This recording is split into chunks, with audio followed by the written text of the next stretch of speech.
So, I'm going to read this paper on corona observations and the solar eclipse in ATS 2.24. Yeah, well, you're welcome to come by, and I always appreciate when you're here, so you let me know. So, yeah, this is by George Boystones in Ancient Philosophy.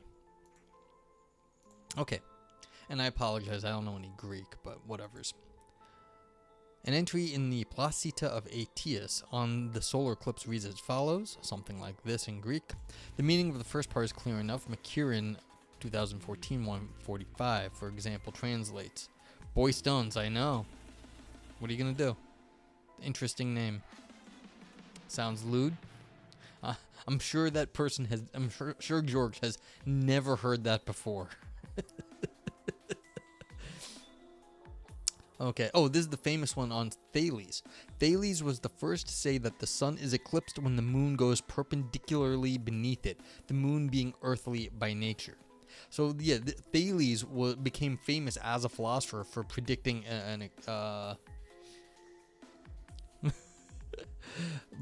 by predicting an eclipse. It showed that he knew more about like the natural world than other people and was giving a naturalistic explanation of it. And this is why Thales is considered the first philosopher. It wasn't religious, it wasn't metaphysical. The eclipse was the organization of a physical phenomena that could just be explained physically. And this is sort of one of the reasons why Thales is considered the first philosopher, because he did not revert to the old style of reasoning. Yeah. Yeah. George Boystones. I'm sure he's never heard a joke about that before. Okay. But the phrase, some Greek stuff, has caused a lot of trouble. It looks as if it wants to say that a disk, the moon, is placed beneath the sun like a mirror. Presumably, we are to think of a mirror covering the face of someone using it, and that this is how we come to see this, the eclipse. But that would be clumsy Greek. Literally, this is seen mirror-wise when the disk is being put below. Oh, so that's weird. So, like, they're thinking, like, the sun's up here and, like, you're getting some sort of, like, weird mirror thing, like, in between, like, the light's reflecting. That's why I should have picked Intro to Pre-Socratic. Well. I mean, you can learn anything from, like, different philosophies, so. Okay. So this would be clumsy Greek and an odious metaphor. The pertinent factor about a mirror that it reflects is irrelevant here, while the face is imagined to obscure is absent. So yeah, like, why would you have a mirror facing away from you? Why would you bring it up? You picked Intro to you're doing Intro to Metaphysics? Yeah.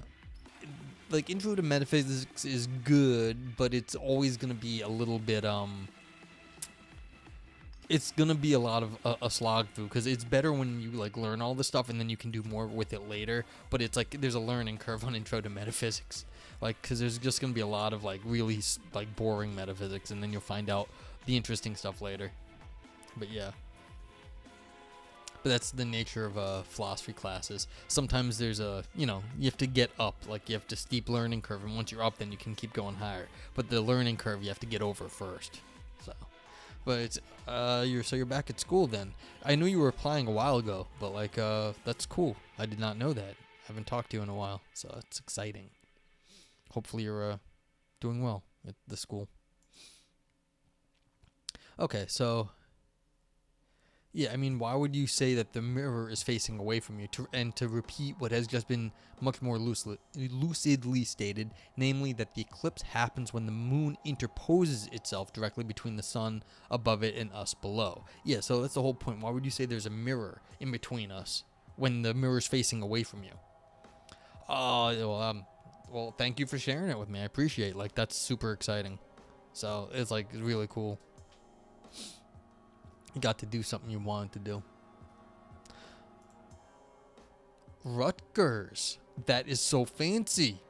Congratulations. You're at, like, a top school for philosophy. So, yeah. Cinesemiac says sine qua non. Yeah, like, it really a top school. So, 2001 Space Odyssey does these tricks as a double meaning metaphor of camera work and lenses and mirrors as integral to understanding outer space. interesting. Like, so they were purposefully dealing with like mirrors and glass and all that stuff as a way of how we actually understand space is through these sorts of mirrors and glass things. So that's actually kind of cool. So yeah. Well, yeah, dude, congratulations on being at Rutgers. Yeah. So, man, nothing in particular. Yeah. Well, yeah, that's the whole point. It's like you're doing the, people like to say like, you know, oh, space is this physical thing, but we only understand this stuff through our technology, which in this case is glasses and mirrors. And so by doing it in the movie too is like that's an interesting, you know, it's a commentary or whatever analysis you want to talk about it. It's fun. So no, congratulations to you, DeMarshall. I mean, you're a smart person and like you deserve to like get like a good like the best education you can and be able to do something with it. So okay, so one alternative suggestion is that we take the Dioscos, I guess, to be not the moon but a bowl, and read this as a guide to how one should view an eclipse by mirroring it in a bowl placed underneath. Oh, so this is saying, you know, like how to make like sunglasses so you can look up at the sun, like you have blackout glasses, so you can like a pinhole sort of thing. That's fun. So yeah. So McKieran 2014 says this is observed in a mirror when a dish is placed below. Yeah, so you're cutting the brightness of the sun by using it like maybe a darkened glass. So like to observe the sun through a like, you know, a glass darkly. That way you can actually look at the sun. It's not a mirror so much, but like a darkened glass, and that way you can see, you can look directly up at the sun and not burn your eyes out. Okay. So this is observed in a mirror when a dish is placed below. But this word seems superfluous in this case. It would go without saying that the mirror needs to be oriented towards its object, and it is not clear that a bowl on its own will in fact give a very satisfactory image. Indeed, McKieran feels obliged to add, filled with liquid. Yeah, so you'd have to say a darkened liquid. Anyway, this is clearly not the only way of seeing an eclipse, just a safer alternative to the obvious way, namely viewing it directly. Aetius is not otherwise known for his health and safety advice. So okay, Aetius must be a person because it's a his. I didn't know who this was. So yeah, so we've got a his over here going back to Aetius. So this must be a historian of some sort, but I don't know these things. Okay. Author says there is a more intriguing possibility. Aristotle accounts for certain optical phenomena in the skies as reflections of bright celestial bodies, especially the sun and water vapor in the air around them or in the clouds. What's interesting to me, Cinesemiotic says, is how useful incorrect explanations could be like aiming for less wrong. You know, this is one of these things, like when you're interpreting these old languages that we have not spoken in 2,000 years, it's a lot of this stuff is just like trying to be fair to the people, but like, you know, we have to make sense of things only the way we can, which is the way we sort of understand them. So it's real hard. Like, they might be kind of close, but like, you know, we have no idea actually what people were talking about. The famous example here is actually color ascriptions of the Greeks. We have no idea about what Greeks actually thought about color, because a lot of their color ascriptions just seem wrong to us.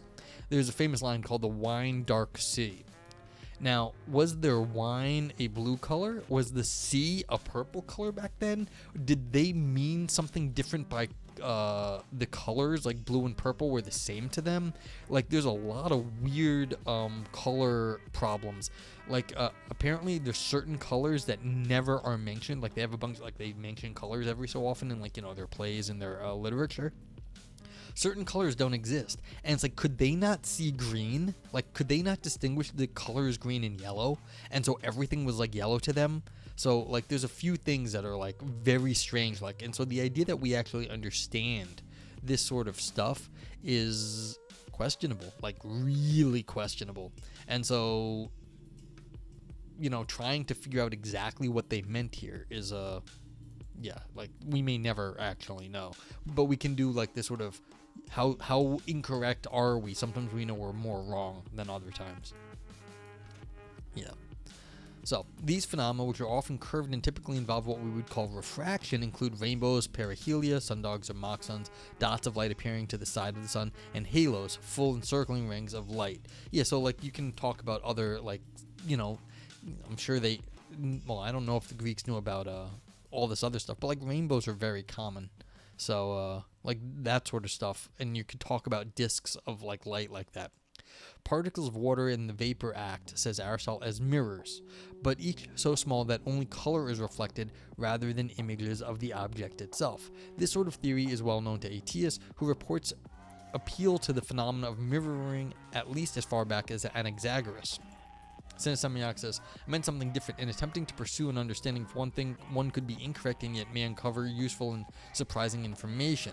Example, early conceptions of atoms used the solar system as a model, and even though it's totally wrong in terms of distances and forces involved, it serves as a starting point. So from a wrong answer, we get a less wrong answer. But notice that all of the technological advances involve improvements in our ability to control and interpret light.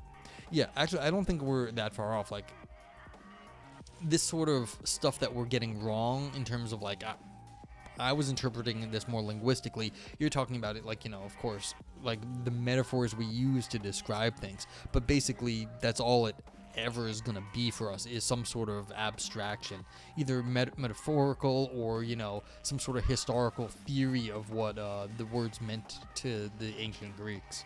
So yeah, but like the metaphors, you can never discount how powerful the metaphors are, in exactly the way you're saying. Like, the way physics progressed was through the metaphor of the solar system. Yeah, you're cheering out of excitement. This is so powerful to you because there is some inexplicable attention we just feel obligated to give to lights that do funny stuff. Yeah, what was interesting was Neil deGrasse Tyson got shit on the internet because there was a clip not long ago, and he was saying people should like get over yourselves, and everyone was like, what are you talking about? This is like the one time you should be championing like one of these like silly astronomical phenomena. Yeah, it might be everyday to you, but people still think it's important, and this is one of these things that have been going on for thousands of years that people get like excited about, and we're still excited about it. And like Neil deGrasse Tyson was trying to be all like hoity-toity, and people are like, nah. One of the criticisms I read about the whole thing was, only recently in the 20th century has there been enough light pollution that like the sky is really different than it was. So until like basically 1900, things were like the Industrial Revolution really taking off, and electronic light being proliferated. Basically, the sky used to look almost the same as it did, as bright as it ever did, to the Greeks like 2,000 years ago. And so the idea like that like the moon, which would be super bright, was getting covered up, that's like a crazy important thing. Yeah. Absolutely, cinesemiotics. Like, these things matter to people. Like, you make it possible to like people count time by the moon phases. They do stargazing, makes it possible to navigate by sea, and they thought these lights were gods, as you say. They weren't, but they end up being pretty damn powerful. Yeah, and the metaphors live on also. I mean, you can look at like Les Mis as like the Javier is like his curses by the stars. Yeah, wrong reasons might right math, useful religion. Yeah, just because people do things for the wrong reasons does not mean they were wrong in the end. It's like the wrong reasons can give you the right end sometimes. I mean, it does happen. So these things are important. And the first chairs of mathematics, the first time math was ever in a university, no one thought math was important. It was not because people were going like doing star charts to like travel. They were doing star charts because of what's it called? Alchemy. Not so useful religion. Well, no, back in the day, it meant not morally wrong. That's a different equation. Okay. But alchemy, so people could like figure out like their best chances and how to like get healed. Like, it was the medical alchemy is what the first mathematicians were.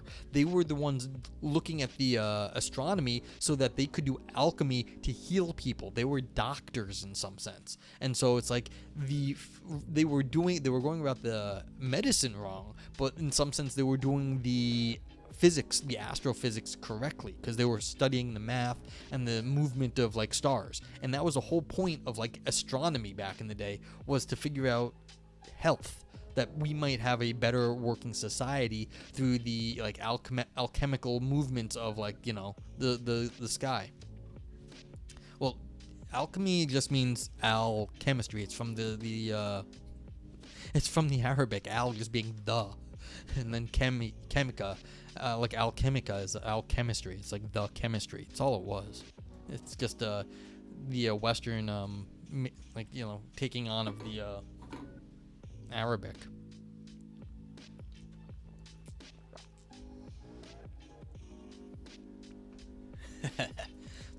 Yeah, I'm sure. What's his name? There's a guy who's a great philosopher of science at Rutgers. So, yeah, I'm sure he knows the history of like all this science stuff. What's his name? God, I don't know. I forget his name, but you've got a fantastic philosopher of science at Rutgers, and so like you can talk philosophy of science all day you want there.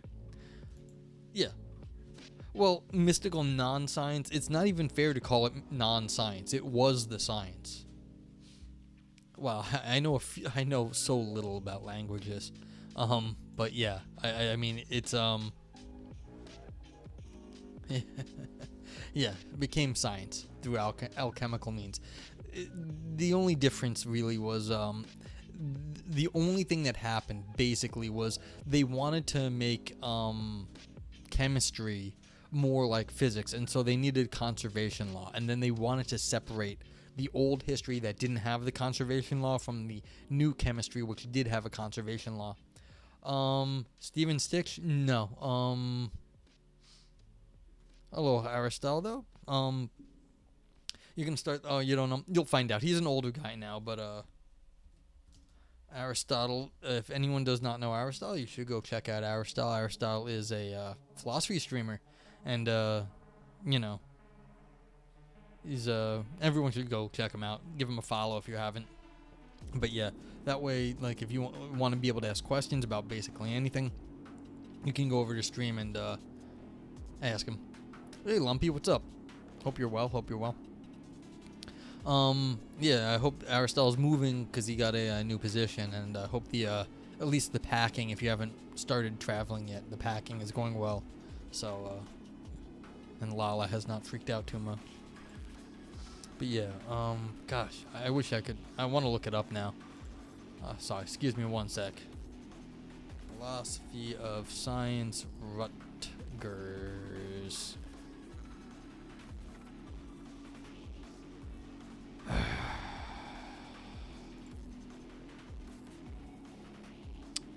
Dagnabbit academics, people, regular faculty at Rutgers. Sorry, I was looking this up.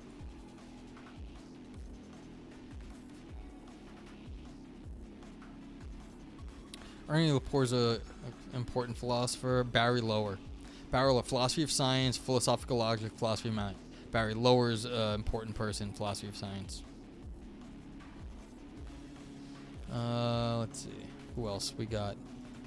No, don't know. Susan. Barry Lower, though.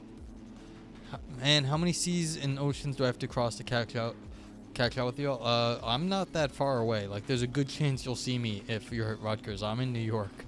Like, I'm not that far. Yeah, it's Barry Lower. That's who I was thinking of. Yeah, and Cinesemiox is in DC, so we're not all that far away from each other at this point. Like, I'm not getting out enough nowadays, but, like, other than that, we can, yeah. If you're going to be here in the fall, we can get a meetup one of these days. Okay. So, anyway, we're reading this paper about this ancient eclipse. We're doing some, philosophy-wise. We're here, we're talking. It's what we do. Anyway, yeah, you let me know and you can hit up the Discord, too. And you can hit up Aristotle's Discord, too, if you want to ask him stuff. Okay. There is a more intriguing possibility. That's what we want to know. Okay, so this is what we're talking about. But we were actually not talking about the exact phenomenon, but we're talking about, like, sort of, like, the reflections, like, you know, like, stuff. Ah, just, I just do my thing. It's like I don't need no respect. I don't need nothing, but I appreciate it. Okay. So this sort of theory that rainbows are talking about are reflections, really. So they're sort of like micro reflections of different colors that are coming off it. They didn't understand refraction back in the day, but they understood reflection, and they thought that rainbows were some sort of special kind of reflection, which is not a stupid theory. It's just, limited information theory. So this sort of theory is well known to Aetius, who appeals to the phenomena of mirroring at least as far back as Anaxagoras. Unlike Aristotle, though, he always uses the word for this phenomena, which is like this one based on this. So he's always using the same word, so he's more consistent about his mirroring theory, like the term, I guess. Some people use this as explanation for the Milky Way. Some Pythagoreans use it for comets, and theorists, including Anaxagoras, use it for rainbows. Okay, so people are using this they thought like this is like a special sort of reflection, not refraction, and it got used multiple ways, so we're not exactly sure who meant what when, but that's interesting. Okay, the explanation of such optical phenomena provides the context for the only other attested use anywhere of the word, this word that begins with K, itself. Alexander of Aphrodisias, in his commentary on Aristotle's meteorology, says the following. So when Aristotle is going to talk about perihelia and rods, also the halo and rainbow, all of which are seen as images and caused by mirroring of the bright body, he talks about reflection first. Okay, so this word seems associated with, rainbows and mirroring. The word is even paired here with the passive verb for seeing, just as it is in Aetius. Okay, so the form is even used in the same way. So that's interesting. So they're like talking about mirrors and stuff in this sort of a special kind of passive mirroring. Okay, so all told, it seems quite natural to wonder whether Aetius is not also making reference to an optical phenomena, a light that is all really a reflection. If this has not struck anyone before, it might be because it is not, at first glance, the obvious way to think about an eclipse. But in fact, there is a curved light associated with a solar eclipse, which one might think is in need of explanation. This is the encircling light, which, as we shall shortly see, at least some in antiquity knew was not simply the edge of the sun, such as seen in an annular eclipse, but is observed specifically during a total eclipse, what we call the corona. Perhaps then McKieran's translation could be completed as follows, assuming a conservative approach to the transmitted text. Ugh, can't speak. Thales was the first to say that the sun is eclipsed when the moon goes perpendicularly beneath it, the moon being earthly by nature, and that so long as the disk of the moon is set below, this is seen, such an optical phenomenon is caused by mirroring. Okay, so they're saying the corona is only visible, which is this sort of weird mirroring, kind of like a rainbow around the sun. That's what he's saying the corona is kind of like. That's kind of cool. So that would be a more specific understanding of a total solar eclipse. Okay, the tanto, would gesture to the eclipse event as a whole, which has the virtue of making what is available to sight during totality, the corona, the formal subject of the sentence, just as the perihelia, halo, and so on are the formal subjects of the reflection discussion in Alexander. If we allow ourselves the minor liberty of assuming that the object mirrored could equally well function as the formal subject of that phrase, then it would only take a small amendment to the text to remove much of the residual awkwardness of the phrasing. So if you read this as, so long as the disk of the moon is below, the sun is seen by mirroring. So this, which is the sun, is seen by mirroring. So that would be the corona of the sun. Either way is an improvement, though. Aetius no longer has Thales repeating himself or digressing from description of the phenomena at hand. On the contrary, he would be supplying the relevant extra information that there is light even during totality, but for just as long as totality lasts, for as long as the moon is beneath the sun. It is not light that comes directly from the sun, but it is a reflection of it in the surrounding air. It is, in effect, a halo.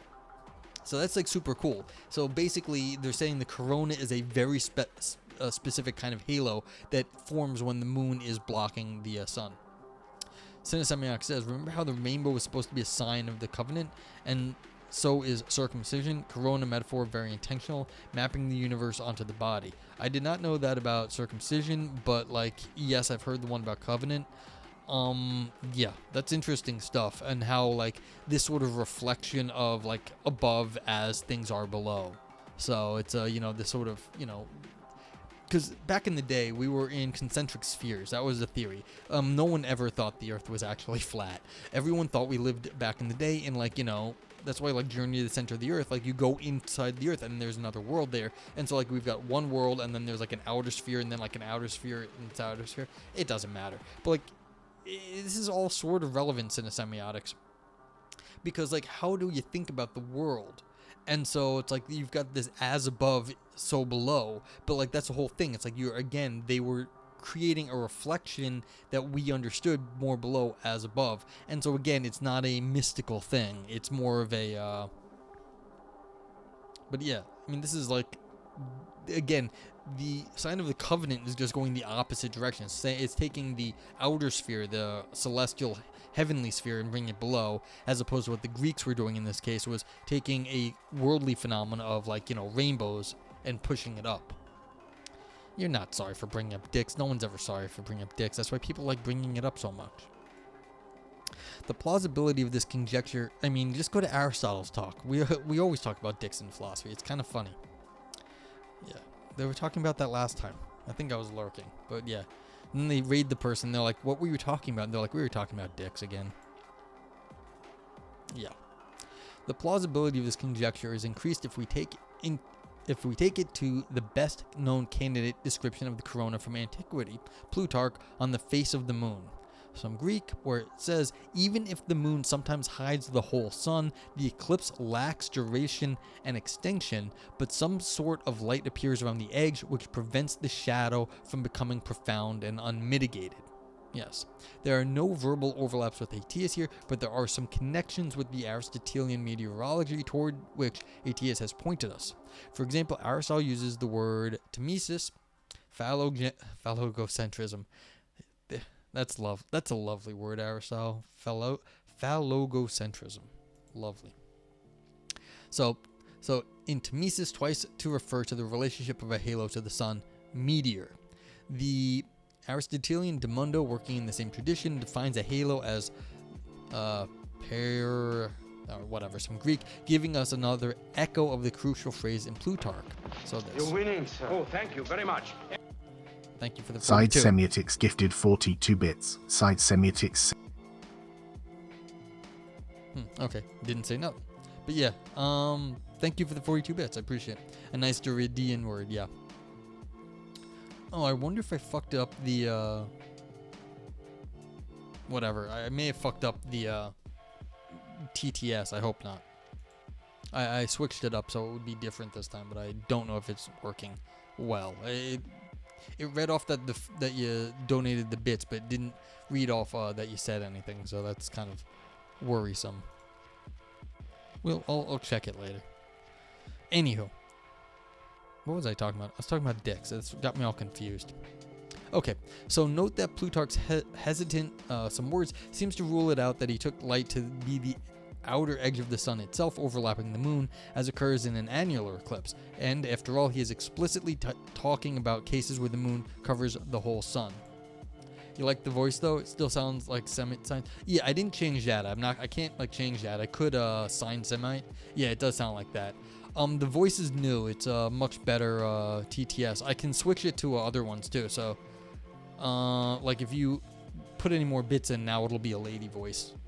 Like I have a few different good quality voices. Yeah, I know your handle's sign Semites, but I'm not unless you want me to change that. I'm gonna let it go as it was. Yeah, so they know it doesn't cover the whole sun, so they don't think they're actually seeing part of the sun. So what else could he think this light was? It seems quite compelling to suppose that Plutarch too is assuming that the corona that appears during the total eclipse is a halo.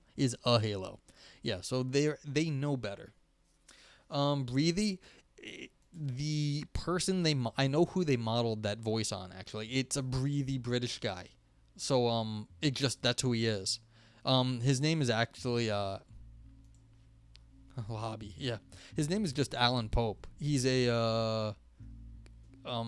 one of these guys that works on computers, and the people who are working on that voice, they asked someone to volunteer in the community who'd be willing to lend their voice to a high quality TTS that doesn't isn't owned by Google or nothing. And so it's just you can listen to Alan Pope, and that is what Alan Pope sounds like. You can just go listen to him. He is breathy, like a breathy British dude. Breathy, yeah. Okay, so despite the witness of Plutarch and less often mentioned Cleomedes, it is sometimes claimed that the corona was not even clearly observed, at least in the West, until Leo the Deacon in the 10th century. So this is over 1,000 years later. In fact, Leo's description, the Voice Actors Guild must have been mad. No. I mean, to actually do a high quality TTS voice takes something like 30 hours or maybe even more, a huge number of hours of reading different words and different sounds into a high quality mic with no interference. And so it's the guy, he did everyone a solid by doing this. That it sounds good. DeMarshall says Derrida or Bathe. Which one is more weird when choosing topic to philosophies, and which one is better to read? Don't start with Derrida. Yeah, don't start with Derrida. Yeah, that's it. Derrida is not easy, so it wouldn't be worth it to start off there. Start off with something that a little bit more not necessarily easier, but just why would you take something that's specifically difficult when it may not even be any more interesting? Okay, so in fact Leo's description is not a whit clearer, more detailed, or in any way better than Plutarch's, differing only in being dated to a particular occasion rather than generalizing to all total eclipses. It may even owe something to Plutarch, but however that might be, Aetius seems to offer additional confirmation. Okay, so yeah, listen to Aristotle, he knows what he's talking about. So Aetius seems to offer additional confirmation not only that the corona was observed and noted by Greeks upwards of 1,000 years before Leo, but more than this, that it had been theorized by at least some observers in terms of a well-established meteorological etiology. Yeah, and so this is super cool. That once people started to realize that when they were speaking about coronas and rainbows, they were always using the same reflection. Even though we think of it as refraction, they called it reflection. And so once you do that, you start to realize that these things that are outside the actual light source are always they call them all reflections. Then you can say maybe they were talking about the corona, and then everything seems to fall into place. Now, are we ever gonna know? Are we ever going to know if this is accurate? No, we're never going to find out unless we somehow miraculously find some new text that talks about all of this stuff in detail. But does this make more sense of what everyone is saying in ancient Greece? Yes, and that's usually what we're going for here. And when we all of a sudden can be look, everything they were saying is reasonable, follows from normal people talking about stuff in the way that they were talking about, then this is the sort of thing that that's good, because now we can go look back at the rest of the way they talk about stuff, and maybe something else will fall into place. And once we can do that enough times, it looks then like we do have more and more of an understanding of the way that the ancient Greeks saw their world. So, because this idea that reflection is used in a way we don't use the word, but if we do understand it in these instances slightly differently, it looks like we're making progress here. That guy tripped with Philolog, Genius and Funny. Oh, I don't know who, Derrida. But anyway, okay. Do we have any questions about this? I know this was short, but it was a lot of fun. We got to talk about space and dicks and coronas and all sorts of things. So this is good. Yeah, so like basically if they were thinking of the corona as a unique kind of halo that only shows up during total eclipses, I mean that's even, you know, it's a more specific phenomenon than we were talking about beforehand. That, yeah, and we talked about reflection, yes. And so the fact that we're even getting past just total eclipses to the phenomena that occur during total eclipses, you know, that's really interesting. So, all right, cool. Let's go read another paper then, or talk about something.